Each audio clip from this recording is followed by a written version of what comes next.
our nation won't have the money to invest in infrastructure, to invest in national defense, or much of anything else until we stop ignoring what I call the big smelly elephant in the room: America's unsustainable entitlement programs. Make clear we are not talking about taking them away from people that are depending on them. The recent improvement in the budget deficit is only temporary. We still have a serious overspending problem. We still have piles and piles of debt, and entitlement programs are the primary cause. Last year, the Chamber began an effort to wake up the nation to this reality. It hasn't been easy, and it hasn't been that successful. But we're not going to rest or stop. This is the most predictable crisis in American history. In 10 years, that's 10 years from now, the total price tag annually for Social Security, Medicare, Medicaid will reach more than $3 trillion.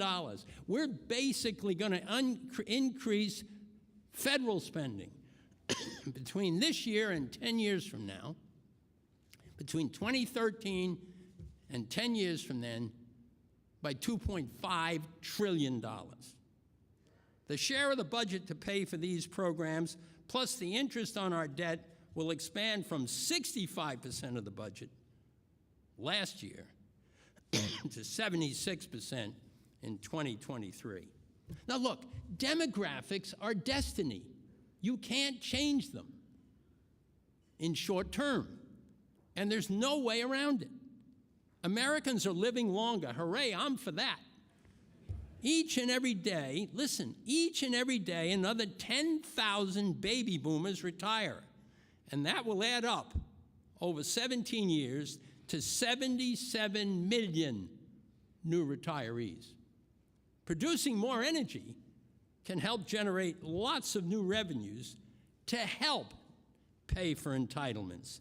And stronger economic growth is essential, but even those two things won't get us all the way there.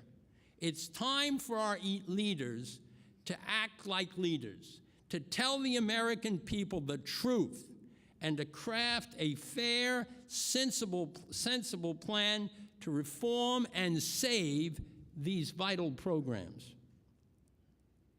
The Chamber will also continue to make a comprehensive tax reform policy and activity a high priority. This is complicated. This is a complicated issue for the country, by the way, also for the Chamber, and especially for the business community, and here's why. Everyone likes comprehensive tax reform, in theory, until it's their favorite provision that's up for elimination. And they're all in there to see us why those 3 provisions and those 4 provisions and those 5 provisions can't be touched. We need comprehensive pro-growth reform that lowers rates on both the corporate and individual sides of the code and increases our global competitiveness, and we must simplify a system that has been accurately called a monstrosity.